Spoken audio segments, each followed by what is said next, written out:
welcome everyone to the very first panel discussion of the new program, the Alumni Voice. Now, this is a very new program that we at Akanksha have started. Just to let you all know, why have we started this program? We at Akanksha came across many topics, and the alumni just wanted to put forth their views and their opinions on different topics, but they didn't have a platform. Maybe they expressed it through their social media, but not a larger platform. So we at Akanksha decided that we need to give them a proper platform, and hence that we have come up with this new program, the Alumni Voice. We are going to post videos, small videos, and majorly panel discussion on our social media handles. So do make sure that you follow this program very closely, and also I'll want a lot of more alumni coming up for this program. So yeah, that was a bit about this program. Now, for this very first panel discussion of this program, the topic is that is very recent. That is the delayed FYJC admissions. Now, what has happened is the pandemic has already affected everyone, as you all know, and even the FYJC admissions have been affected. They already started with a big delay, we can say, and the students were already worried. We were happy that the first list went very well. Many of the students got into the colleges they wanted. Many of students confirmed their admissions. We were waiting for the second list to be out, and suddenly, due to the government decision, the admission process was stopped. That is on the 10th September 2020. The admission process was stopped until further notice due to the disputed reservation category, and it was the decision of the Supreme Court that was pending. And today it is almost 3 months after that date, and we still don't have any updates. And many of us students from Akanksha, many of our very new alumni have been struggling with it. So we thought it is better to hear from them what actually they are going through. So today we have four panelists for our panel discussion. They'll introduce themselves in a while. They are from two different cities, from Pune and Mumbai, from across different schools. So I'm really excited to have them. And yeah, so we can go ahead. I'll request the panelists to introduce themselves, starting with Aditi. Hello, my name is Aditi Ubhe and I'm from KC Thakre Vidya Niketan English Medium School, which is located in Pune. Yeah, and I'm still waiting for my admission to be confirmed. I'm waiting for the second merit list to be out. Whereas on the other hand, me and my friends have already started with studies because we are not going to wait for the course decision anymore because I think it's just waste of time. Therefore, we have already started with the studies. Thank you. Thank you, Aditi. Great to hear from you. Moving on, Devika. Hello everyone, my name is Bebika Yadav. I'm from DNMPS School, Mumbai. Yes, I've secured my admission in the first round. According to me, the delay in FYJC process has impacted both the students, whether you have secured your admission or not. The students who haven't secured their admission are tense as there's no indication when the process will restart and whether they will be securing the admission or not. Students like me who have secured their admission are not totally satisfied by this because though our admission is secured, there's no teaching happening for us. Thank you. Thank you, Vedika. Moving on, Mehak.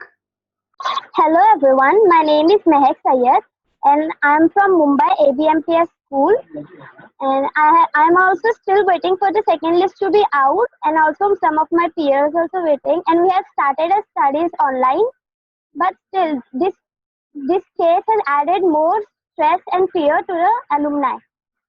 Thank you. Moving on to the last panelist, Payal. Hi, I'm Payal Limse and I'm in KC Thakre Vidyaniketa English Medium School from Pune and I haven't secured my admission yet in any of the colleges. And the students who appeared for 10th standard board exams this year, I think they're worried due to the delay in the FYJC processes. And I have started my studies for the subjects I have chosen so that I can cope up with the syllabus whenever the colleges start. Thank you. Yeah. Thank you everyone for introducing yourself. So what I take away from this is right now, most of you said that you are worried even if you're secured or not secured your admissions. But one great thing that all of you are doing is you have started with your self-studies, which is really important. And I guess the others who are watching us in this panel discussion, I would say please take a leaf out of this book, and if you have not started your self studies, please do that, because we really don't know when the admissions will start, when the teaching will start, and it is at the last you students who suffer. So it is up to us to make the change for ourselves.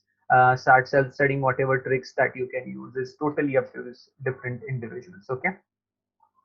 So yeah, so the idea was to have our own kids speak, and you know who the four kids are now on our panel. And so what I'll do is now we have different questions and different perspectives that we would like from the students, and we would go ahead with those. We'll ask the first question. The students who have secured admission under the disputed category in the first merit list, first admission list, will not be affected whatever the decision of the Supreme Court may be.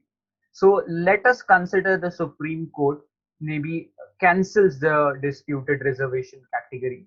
The students in the same category from the second round won't be availing the benefits of that reservation category, whereas the students in the first category have already secured admissions for that. Okay, so my question for you all is it fair for the students who will be enrolling themselves for admission in the second list and so on? Okay, so that is my question. I would like Aditi to go first and answer the question. According to the government, the students who secured admission in the first merit list will not face any reversal. If the court cancels the disputed reservation, I think it would be unfair on the students who come under the same category. All the students who come under the same category and same batch should be treated equally. If the disputed reservation is benefiting half of the batchmates, it should also benefit the other half as well. It is not about who is getting benefited, but about everyone getting equal opportunities. As after 10th grade, it is really very important for every student to get admission in a college, in a good college. It would seem pointless to a student in putting efforts on scoring high grades in standard 10 if if other students scoring equal to as him or her are getting better college than him or her. So therefore, I think that opportunity should be provided being unbiased so that no other student feels biased. Thank you. Moving on, Devika, can you please answer the same question? According to my opinion, I feel it would be unfair on the remaining students of the same category, as they belong to the same category in which the previous students had already secured their admissions. If the court cancels this disputed reservation, then it would become unfair, as it will increase the difficulty for them. But speaking from the perspective of all the other major students, I feel it would be a fair decision, as there are few students who cannot secure their admission, as there are already seats reserved for a few category, and they have their own privilege, which becomes unfair for the major students. The conducting authority declares the list on the basis of marks, which should be fair for all the students. Okay, okay. Thank you, Devika. Would Mehak or Payal like to answer this question as well? Yes, Priya, I would like to add something. I think it is unfair for those students who haven't secured admissions yet as compared to the ones who have secured in the first merit list. But the general category as well as the SCGC category, the decision of the court won't affect them because they have secured admission in the first merit list. It's the major affection would be to the ones who have not secured admissions yet. Okay, okay. Payal, anything to add? Sir, I completely agree with what Bebika and Aditi said. Yeah, if we score, so we should get our first preference college list. So I think caste should not matter in admissions and educations. So if the court decides to remove caste thing from the admission process, I think it would be fair for the students who haven't received admission yet. Okay, okay, okay. Thank you. That I would say is a perspective coming in a bit different from this topic, and it's certainly a topic close to me. So we'll certainly look into having it as a separate topic for discussion. Whether reservations should be a part of our education system, securing colleges with more and more students coming up, I would say, who actually don't want it in the education system and want it just to be a merit-based system. And that is really a strong voice, but definitely a topic for another day, I would say. Moving on, so now I would say this is from a perspective where I feel this is a decision that is totally with the government and with the Supreme Court, whether the government decides to start the admission process, taking the disputed category forward or not is totally up to those people, up to those ministers, education ministers to decide that. And we don't get a say right now, we would say, in that process. What we can do right now is we can find solutions or way around in this condition. We as I already said in the starting, we've already delayed a lot of the process, the admission process. Uh, the midterm exams start mostly in November or the last week of November for the academic calendar. So now what I want you all to answer is, with this process being delayed, the biggest worry for all the colleges or maybe the other coaching institutions will be how do they cover for the syllabus? That will be the main worry because you don't have the entire academic calendar or academic year at your disposal until you maybe reschedule the entire academic year, which seems very tough or impossible right now. So I would say I would ask you all as students to give me a few suggestions, like what can the colleges and the educational institutions do in this situation to cover the syllabus, and what should the students or even our own alumni or our other students be doing in this situation to help themselves. Okay. As a students, we can start independent study, or we can collect our peers, which also are from same streams, and start group studies. And about test books, there are PDFs of test books available online. We can download them and use. Okay, thank you. So you again the same point comes in where maybe you say you can start self-studying. Maybe it is with your friends or maybe alone. Moving on, Pyle, what do you have to say on this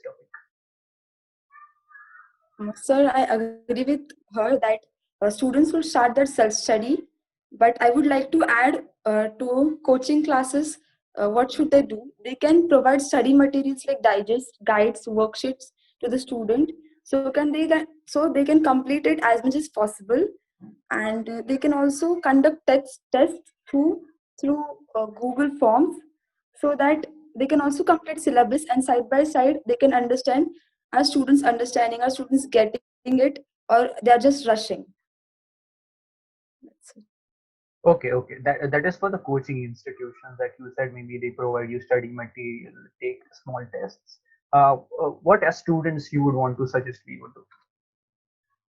I would say students should start self-study for the subjects which they think they can understand by themselves. They should take one subject at a time so that it's not a burden, and they should download PDFs and see YouTube videos. They should subscribe channels which are providing free education for subjects which they have chosen, or the side which they have chosen. That's it. Great. Thanks for those suggestions. Aditi, moving forward, what would you like to suggest for maybe coaching institutions and students as well? We can learn from our parents, friends, or any relatives. Maybe this will increase our bond. A good relation will create a good relation between us as well, and maybe our relatives and friends who are known to us, who are close to us, can make us understand different concepts really well. I mean, better than any lecturer or a teacher. So I think that's a really good option we have. And the other thing can be colleges or schools can extend their timings twice or thrice a week so that they can complete their syllabus on time. Yeah, thank you. Sure. Great. Devika, moving on to your last view, I would like on this question. I agree with all of them, Bhaiya, what the points you have said. Seeking help from your peers, friends, teachers can provide you guidance. Also, there are various videos available on social platform which can help us a lot. Downloading PDF of textbook will help us. Also, we should invest our time into self-study as there is a lot of delay. Okay, okay. Noted, noted. All your points are noted. So now, we Bhaiya, anybody I moves? Yeah, yeah, Aditi. Say. yeah. So the point, the point which is coming forward is self-study, and I'd like to add on to it. Self-study can provide a greater explanation or greater understanding if we are doing self-study. It can provide us a good and deeper understanding. We can understand different things better if we are learning it from ourselves. Also, we will develop skills like being independent or researching, uh, so that we understand each concept. And if we have any doubt or something, we can go online where there is a lot of stuff ready for us, which is provided free. So we can use those stuffs as well. Thank you. Perfect, perfect. Adding to this, Bhaiya, self-study would be a good practice for everyone. As even when the college start, most of us have to do individual work. So this will be a good practice for everyone. Perfect, perfect. That is what I was about to ask you. Like, it's a shift that most of you will be making, and it's a big shift for you all from school to maybe going into colleges.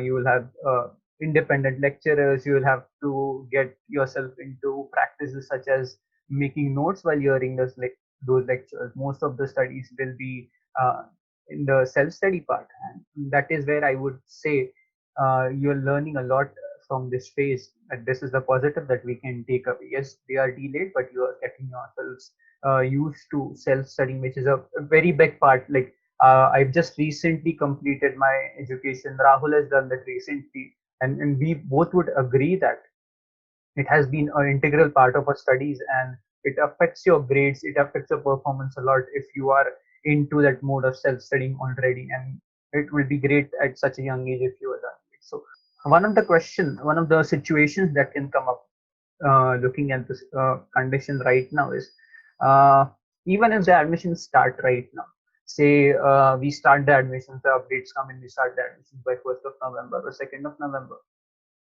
According to our experience, it takes generally at least 1 month to complete the entire admission process from the second list to the last list where everyone has secured their admissions. Okay, and till December we start with the regular colleges. So then we are left with just 5 to 6 months going into the final exams for our 11th grade, and it's a very short period of time. So I would like to know from any one of you who wants to go first. Like, how are you looking at this? Like your FYJC admissions, your exams, then you're covering a syllabus between that, and then you also have a situation where you're preparing for a very important year of your educational career, that is SYJC, that is the 12th grade, that is coming up next year. So you have very little time, a very time crunch, I would say, between those 2 years. So I would like some insights from any one of you who wants to go forward and stuff. I feel, Bhaiya, it will mostly impact the college experience that we all were eagerly looking forward. Like, for example, cultural activity that excites all of us.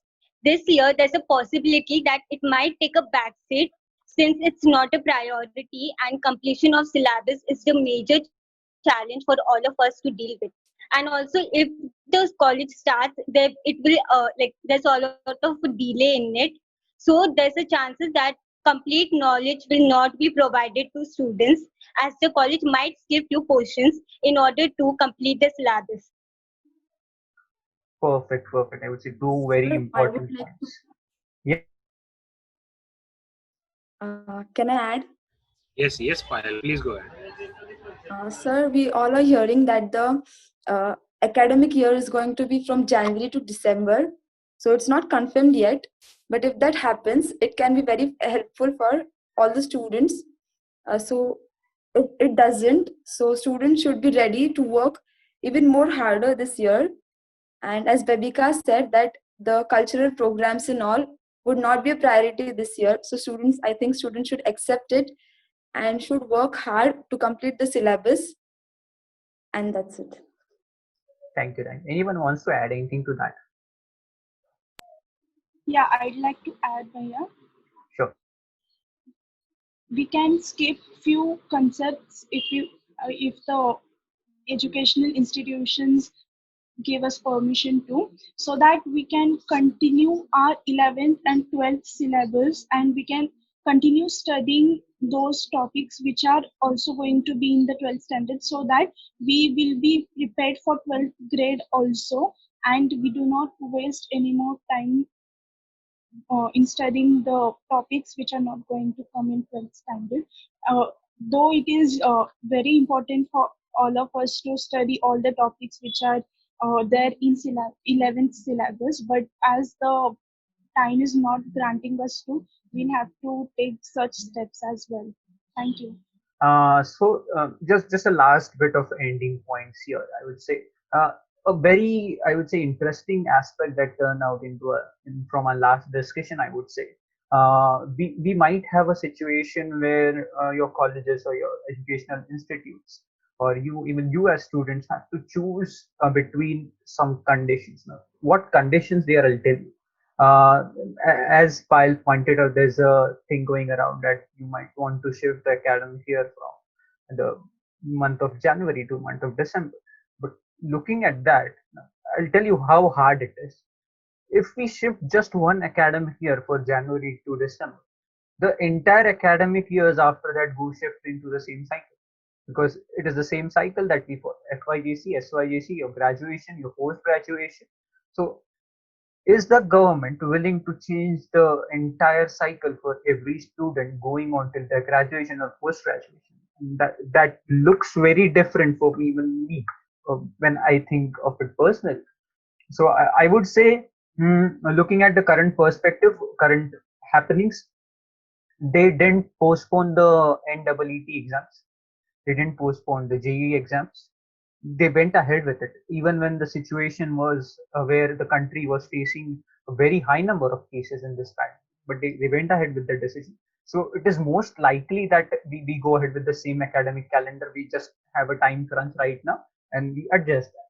So in the situation, looking at this, if we look that your exams might be extended maybe in the months where you actually had a gap of 15 to 20 days, or maybe at the max 1 month between your FYJC and SYJC.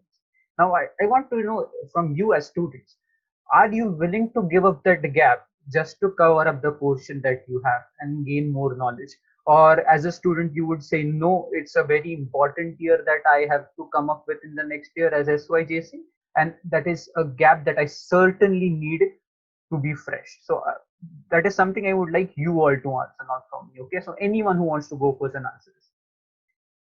I was saying that it is okay if we don't get 15 to 20 days holidays, because there is a portion also we have a lot to cover and we have limited time period. So those 15 to 20 days would help us to cover that portion also, and the flow of study in our brains will also not break. So we will we will have the habit of going continuous studies. It will also help us in. Yeah, I was saying that as lockdown has proved to be a really long vacation for us already, we should try not to take any more, try not to waste any more time and continue with our studies. There is no need for any other refreshing vacation for us. Okay. Next. Sir, I would like to add that for me, giving up this vacation is okay, because at the end of the day, I'm working for myself and I should work hard so that I'm prepared for the FYJC as well as the SYJC. So I think giving up the vacation is perfectly fine. But from the point of view of some other students, the break of 15-20 days is also important for refreshing and to be, get started and to have that mindset to study throughout the year for SYJC. So I think this depends from student to student. Okay. Yes, it's what Payal said, but for me, it is okay if we give away that vacation time, because already we have so much delay, and our priority is to complete our syllabus as much as we can. And if we want to complete the syllabus also and we want the break also, both the things cannot happen. We need to give away one thing. So for that, I think we should give away our vacation. Okay, okay, perfect. So one interesting thing that Payal said was that a few students, all of you, I guess, agree on the part that you want to maybe give up that break or that vacation that you have just to cover your syllabus and have a better understanding. Payal, you said that there will be a few students, of course, who would want that break, and it differs from student to student. But in that case, this will be a totally dependent decision on the college. Now, if the college decides that we don't give you a break, or even if the government says that we don't give you the break for this year, so in that case, what would you suggest to those students who would actually need a proper break? Or you have any other solutions to this problem? So, like, I think they don't have any other option than accepting the decision made by the government and the colleges. But I put forth the point which they may think. Like, some people need refreshment breaks so that they can work more profoundly and more productively. So I think taking away the break from such kind of students, it can affect their SYGC performance and their results. Perfectly, totally agreed. But any solution that I would say, like, maybe not from you, others, do you have any other solution that you can give? Like, completely agreed that maybe even I was a student who needed maybe a 10 days or 15 days break between two rigorous years of my academics. So, any solutions that you can give to such students? I feel, Bhaiya, if you complete all your tasks, all your homeworks, everything that has been taught, and if you understand it very well, then it becomes a less burden for you. And you can also find a time for your refreshment if you're done with all your work. So that makes you properly manageable. Okay, anyone else? Any solutions, any views to give on this part? Yeah, I'd like to add on to Bebika's point.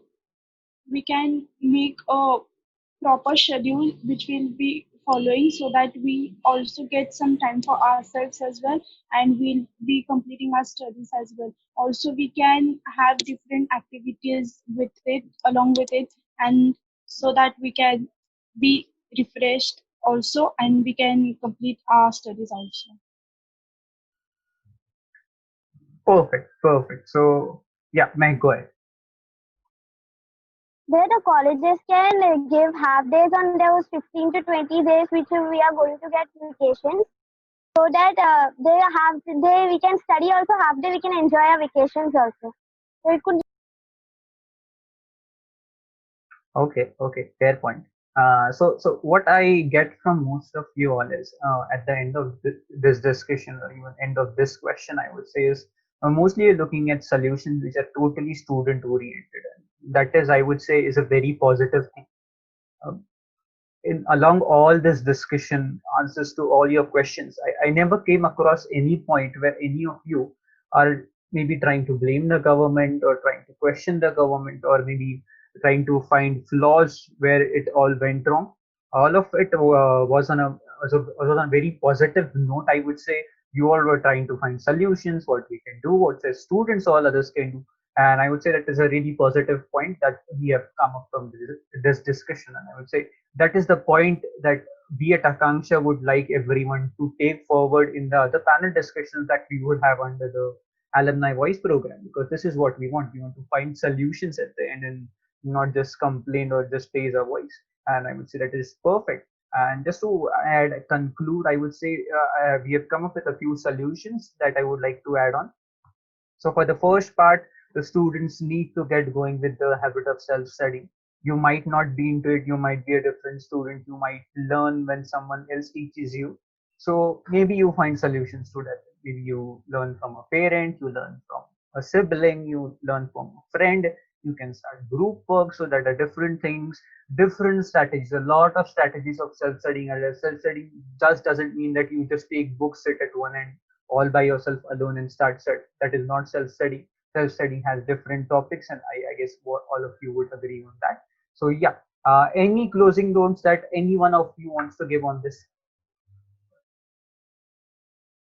Bhaiya, I would like to say to everyone, this we were not prepared for this kind of situation, but as we are facing this situation, we to get a habit of being patient and not being fear and worry. Everything will be okay. And also, we should go with the positive things. Like, we can't blame the government for this because they didn't do it deliberately. It was a situation that occurred. Now we have to be accountable for us. We need to make sure that we complete our task. We are on self study. Perfect, perfect. Any other closing notes before we end? Sir, I would like to say like this is a great time to develop self-study skills and other skills to become independent in colleges so that even if such situations occur later on in life, we there's no need to worry and we can handle ourselves and we can be independent and work independent. But yeah, I'd like to say one thing, that rather than playing blame games, we should focus on improving ourselves, develop our personality so that we can go we can be successful. That's it. Thank you. Thank you. Thank you everyone for joining and for such positive perspectives, I would say. And this is coming from our own alumni and being an alumnus of Akanksha, me and Rahul looking at you guys coming up at the new alumni makes us really proud that you're so positive going ahead and certainly. So thank you very much for joining in. You're part of the very first discussion, I would say, of this program. This program is going to go on for a very long time. We hope it does go on for a very long time, and we would definitely want you all coming up in more and more discussions. Yeah. Thank you everyone. Thank you everyone to those who have watched us. And this is a program, I've already told you, this is a program not for us, for you alumni to come up to raise your voice. And we are going to have different topics. Even if you have topics to suggest, that would be great. You have our social media handles, you have our phone numbers. You can reach out to us. You can reach out to us and tell us that you want to have a discussion on a certain topic. You can reach out to us if you want to participate in this discussions. And I would really encourage you all, because this is a very good platform. We want to make this platform a lot bigger, and we want to have an impact. And that will only happen when all of you alumni join in, all of our strength join in Akanksha, that is all of you alumni and students. So yeah, I would certainly want all of you to come up and participate in this. Thank you everyone for watching it. And if you have any other views, any other opinions to give on this very topic, you are open to have your views in our comment section in our social media. So yeah, thank you everyone for joining.